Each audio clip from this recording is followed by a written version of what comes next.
This is Orson Welles, speaking from London.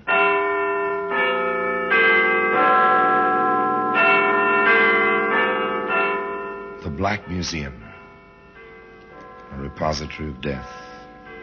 Yes, here in the grim stone structure on the Thames which houses Scotland Yard is a warehouse of homicide,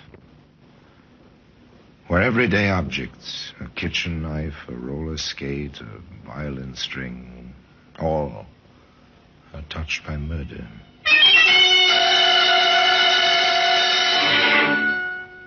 Here's a .32 caliber bullet. It's a familiar object. Brass cartridge case, snub-leaden nose. Not very pretty to look at. Interesting, this bullet, Sergeant. Notice the back of the cartridge case. Yes, sir. It's for a centre-fire weapon. The firing pin of the pistol must strike the centre of the cartridge. Right. But the weapon in which we found this bullet was a rimfire revolver. The firing pin could strike only the edge of the cartridge. That little fact, Sergeant, saved at least one life, I'd say. Well, today, that centre-fire bullet can be seen in the Black Museum.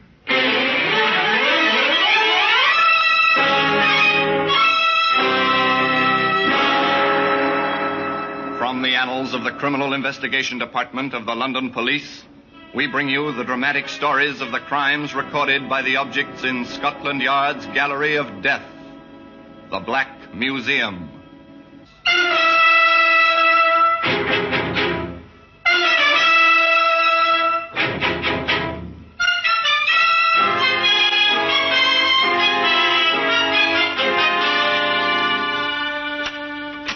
Here we are, the Black Museum. Scotland Yard's museum. A museum of murder. Here lies death. So orderly, so well kept. Row and row. A macabre record of the violence of many generations. Each object in its place, each marked, tagged, carded with name and place and date. Each object in this room enjoyed in its life one supreme moment when the eyes of the world were upon it, and it played its silent part in a case of murder.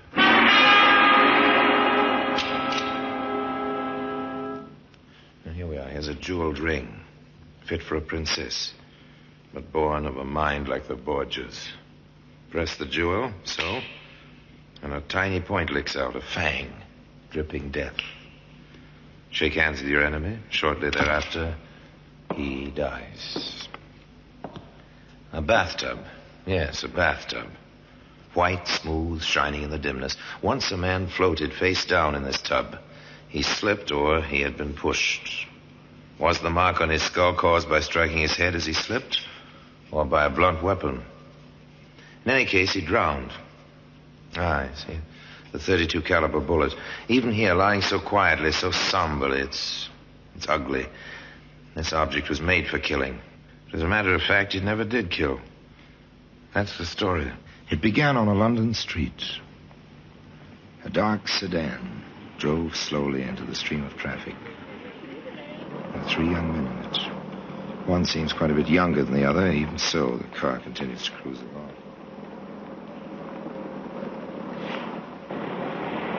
You got everything straight, Rod? Sure. Do you think I'm a goon? You just want to be sure, kid. That's all. Now, what did we tell you? I'll stay in the car till you wigwag it's all clear. Then I'll go in with you. Hey, there's a chance to park the old bus. Kinky. Watch the fenders now.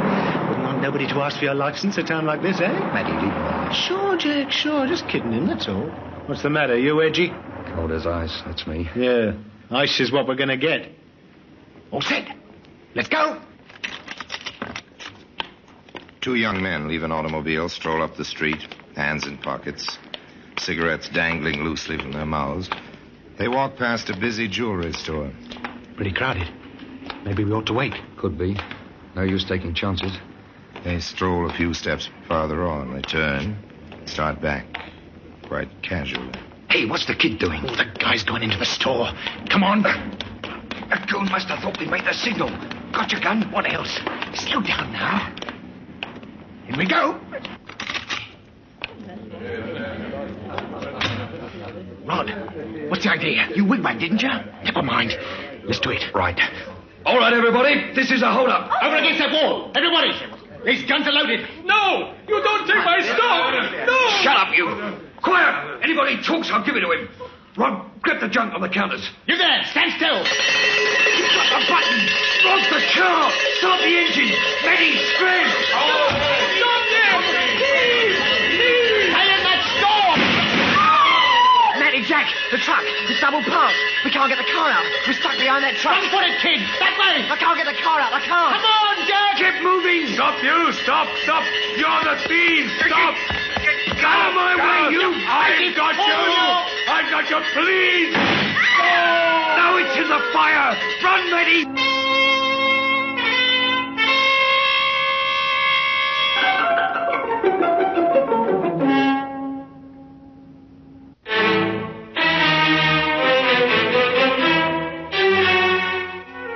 A man lay dead on the sidewalk. The crowd milled around him. The black sedan stayed in its place. 3 young men disappeared in the teeming streets, disappeared completely and utterly. A few hours later, in a quiet office in Scotland Yard, Inspector Bowers and Detective Sergeant Wood looked at what they had. Not very much of anything, have we, Sergeant? No, sir.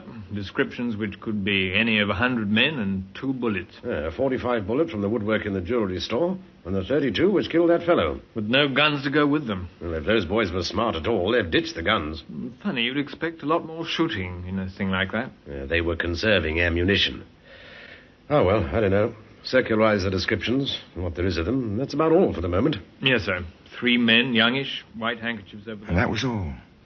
Now, where do you start among 8 million people searching for 3 youngish men who may be miles away by now? Well, the answer is you don't start. You wait. You have patience. And sometimes your patience is rewarded. Sometimes sooner than you expect. This is Wilson, Inspector. He's the cabbie who called in this morning. Ah, how do you do, Wilson? Sit down. Thank you, sir. Thanks very much. Wilson may have something on the jewellery store killing, sir. Yes, well, let's hear it, Wilson. Well, sir, I never thought about it till I seen the papers this morning. All about the hold-up and that poor fellow who got himself killed yesterday. Yes, go on, Wilson. Well, sir, I was taking my cab along Queensbury Road, about a block from the place where it all happened, when a fellow with a white thing round his neck hops on the running board. I've a fare, so I waves him off. Then I see him going to that big building, the Brook building, I think it is, sir. Corner of Queensbury and Maidstone. Oh, you're certain of this, Wilson? Oh, yes, sir. Anything else? I'm not so sure of this, Inspector, but I think I saw another fellow run in the building after the one what jumped onto my cab. Oh, very good, Wilson. Well, you may have been quite helpful. Thank you very much. Thanks. Get your hat, Sergeant. We're going exploring. The reward of patience. And sooner than expected, but only a bare and vague beginning. This kind of investigation takes long hours and hard work. And endless questions. Up and down the hallways of the large office building, in and out of business offices. Did you notice any commotion in the hall yesterday around 3 o'clock? Did a man with a white scarf around his neck take your elevator around 3 o'clock yesterday?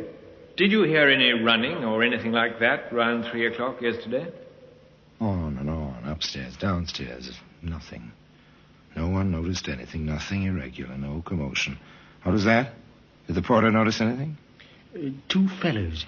One of them had a raincoat, I think. Both of them had white rags round their collars, sort of. Oh, you're sure of this? Oh, yes, sir. They seemed in a hurry, sort of. Where did they go? Which office, you mean? That's right. Well, I wouldn't know, sir. They went up the stairs just as I was putting some empty waste cans on the service lift. Oh, did you see the men again? Well, now you mention it, yes, sir, I did. Where? On the 3rd floor it was. I was taking my mop to the hall. One of them was sort of half sitting on the stair rail. The other fellow was looking out of the hall window that opens onto Queensbury, sir. They didn't have the white rags, sir, but they were the same fellows. Anything else? No, sir, not that I remember. Old Pop Saunders might know something, Inspector. Oh, who's this Saunders? Oh, he drives a van, sir. Been making deliveries to this place every afternoon for years. Ah, thank you. Right, well, let's go, Sergeant. Maybe Mr. Saunders does know something. We have your address. They reached the street outside, just as a large, rather decrepit truck, driven by an equally decrepit elderly man, pulled up to the curbstone. You, Pop Saunders? That's me. Who are you? Sergeant Wood, Scotland Yard. This is Inspector Bowers.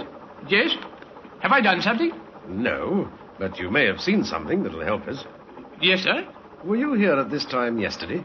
Yes, sir. I'm always here. This time of day. Well, did you notice anyone with a white scarf go into the building? Running, perhaps? Oh, those two. Yes, sir, I did. Funny thing, they seemed in such a hurry. One of them had a raincoat. They came out later. No scarves and no raincoat.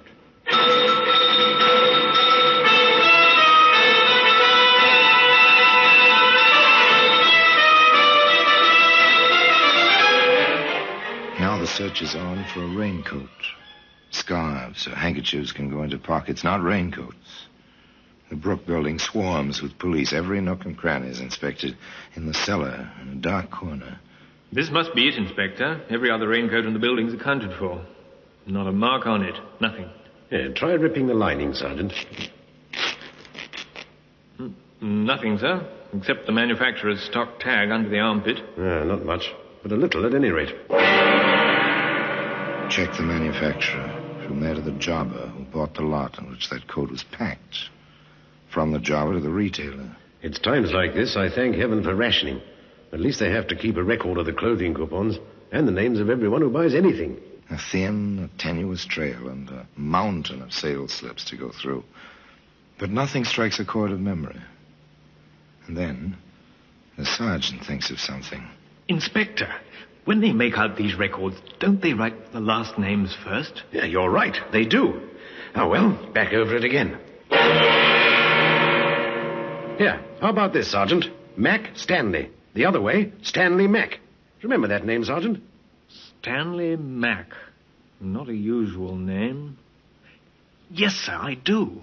Didn't he testify at a trial about 2 years ago? He did. The trial of Jack Georgeston. He was sent away for armed robbery. First offense. Light sentence. Pal Georgeston ought to be out by now. All right, let's get his dossier over here, Sergeant, and then invite him in for a talk.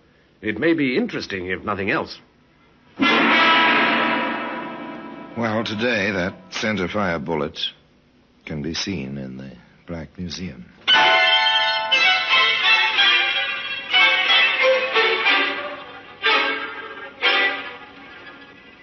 It was a long chance. One man buys a raincoat. This man happens to be a witness at another man's trial. The defendant is sent to prison for armed robbery under circumstances similar to the case under investigation. The inspector in charge sends for the convicted man's dossier and finds. Well, so Jack Georgeston was released from prison 6 days before the Queensbury killing. Well, let's have the young man into the yard, shall we, Sergeant? You'll be able to find him easily enough, I think. If not, we can suspect flight because of guilt, can't we? Send a pickup order out for him. Jack Georgeston was found. Found quite easily in London.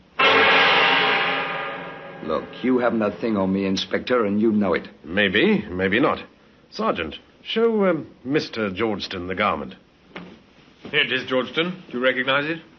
There's a million raincoats like that. Yes, but not bought by Stanley Mack. That coat. You know it? Yeah. Yeah, I didn't have nothing against the rain last week when I got out. So Stan gave me the coat. Oh, where did you lose it? I didn't lose it. I never lost nothing. Except a little time recently. Yeah, we know about that. I figured you did. Keep a civil tongue in your head, Georgeston, understand? Okay. Okay, I said. Right, now, since you didn't lose this raincoat, how is it that we found it? I loaned it to a fella. How should I know what he did with it? Oh, who had it? I don't remember. Now, you receive a raincoat as a gift against the rain. Within a matter of days, you loan it to someone, but you don't remember to whom. That's right. I don't remember. You try him, Sergeant. Yes, sir. Speak up, man. Who had that coat? I don't remember. Well, maybe I can refresh your memory. The coat's hooked up with a murder. Now, who had it? I don't remember. I don't remember. That Take was the it or leave refrain. it, I don't remember. Nor could they make him remember. Finally, they let him go. There was nothing to hold him on. But Inspector Bowers said... I want a tail on him, Sergeant. 24 hours a day. We'll pick up his friends one by one and see where he leads us. One of those friends was a boy named Rodney Hamilton. Let me alone. I never did nothing. How old are you, Hamilton? 17, and you got no right. Well, we happen to know that you've been away to a reform school, Hamilton. You were caught snatching ladies' purses 2 years ago. So what? I did me time. You don't keep very good company, son. Georgeston has been out of prison about a week. Well, we like each other. I'll pick my own friends. Where were you day before yesterday, about 2:30 in the afternoon?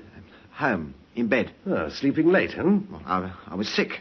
Had a fever. We can check that, you know. Go ahead, check it. I was at home in bed. All afternoon, all morning, and all night.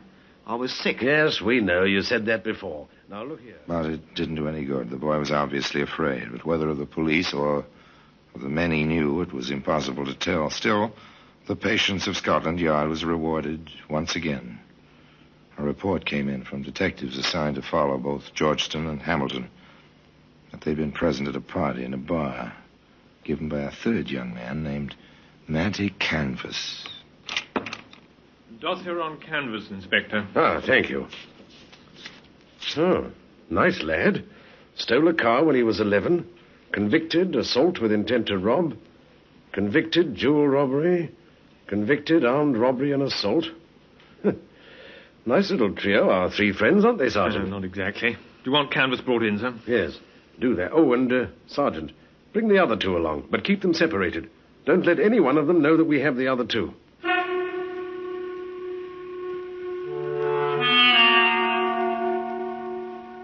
Nothing highly dramatic, merely routine, Scotland Yard routine, recognizable as standard practice by any policeman in any large city.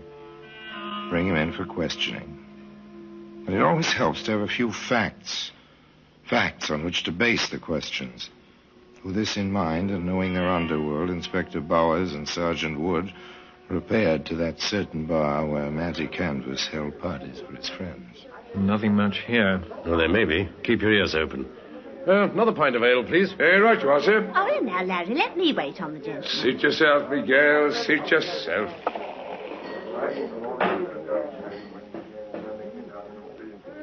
Oh, well, down the hatch. Right.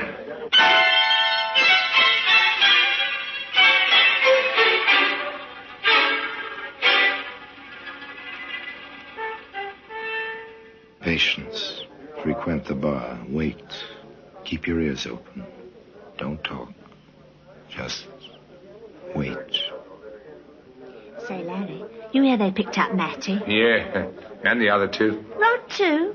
That kid? Well, I, for one, ain't sorry. Gives the place a bad name, having kids around with guns in their pockets. Not bright. Canvas ain't bright, that's for sure. Lets himself get bunked out of 5,000 quid's worth of stuff. Gets mad and works the kid like that there, Rod. Oh, well, so it goes, I always say. Another couple of pints, please, miss. Oh, yeah, sure.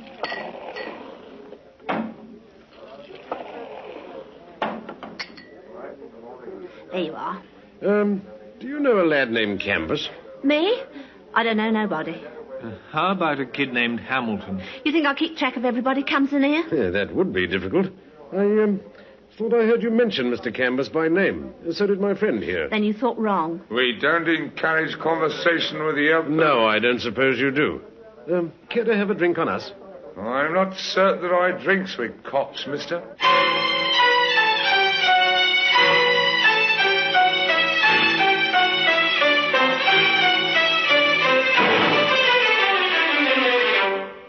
More routine ahead.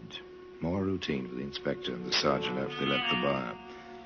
They checked descriptions of the men seen at holdups and robberies prior by some months to the tragedy in Queensbury Street. In one case, a description tallied with Matty Canvas. Mr. Canvas was invited out of his cell and into the inspector's office. All right, Canvas. You've been identified on the Davis job. You'll do a good long stretch for that.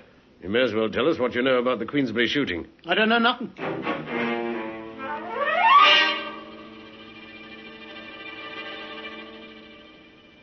Turn King's evidence, Canvas, and you'll get off easily.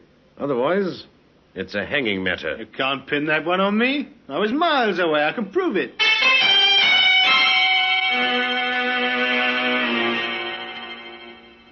Well, suppose I told you the kid's been talking his head off. Rod? Talk? Not in your life. He's too scared somebody will cut his liver out. Oh, all right, Canvas, if that's the way you want it. Take him back, Sergeant. We'll give him plenty of time to think. No luck with Georgeston either. But the kid, there was a chance he'd break. Just a chance. The inspector took it. Look, boy, Your pals are saying that you held a gun that killed a fellow in the Queensbury hold-up. I never had a gun. Maybe they're framing you, lad. After all, you're pretty young, 17. You won't hang. They will. So naturally, they say it was you. I didn't. I never touched the gun. Canvas says you did, that you had the 32 all the time. I never did. They can't say it. They can't. But they do. Both of them told me. Looks to us like they got together to put the job on you. Well, why shouldn't they? They might have to die. And there were only 2 guns. They had them. You've got to believe that. You've got to. We don't have to believe anything except evidence. If you had the guns, if I told you where they were, I said it. I didn't mean to talk. I did. Keep talking, lad. It's the only way to save your neck. My neck? If you held that gun and pulled that trigger... All right, we threw the guns away, both of them. The 45 Matty had and the 32 Jack had. We threw them in the river from the quay at the Lancashire Wharf. If you can find them, you'll see. Maybe there'll be fingerprints. You've got to find them guns. You've got to.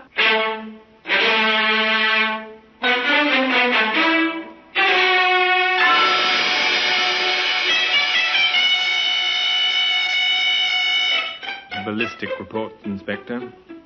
The 45 fired the bullet we found in the woodwork. The 32 killed the man in the street. And it's funny, half the cartridges in the 32 were rimfire. The other half was centerfire. Those didn't go off. If they had, chances are there'd have been a lot more murder.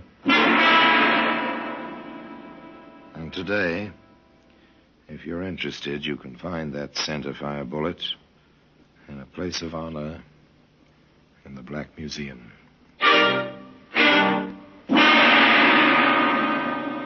Orson Welles will be back with you in just a moment.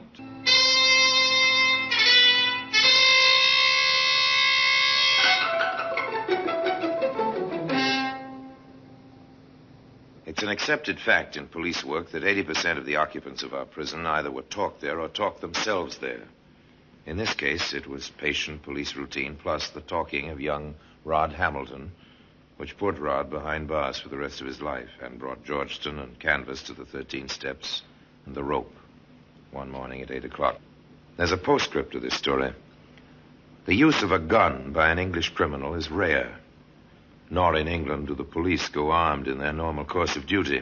The Hamilton case was one of the more obvious symptoms of a post-war disease of violence. The death of Georgeston and Canvas was not without its effect on this disease. For days, weeks, and even months after their execution, pistols, guns, knives, many of them perhaps innocent wartime souvenirs, others of more dubious origin, were found by the police on rubbish heaps, disused gardens, on the mudbanks of the River Thames. The criminal world of London had come to terms with their traditional enemies at Scotland Yard. And perhaps, after all, the innocent man had not died in vain. The bullet that killed him, the centerfire bullet, remains in its customary place in the Black Museum. And now, until we meet next time in the same place, I tell you another story about the Black Museum. I remain, as always, obediently yours.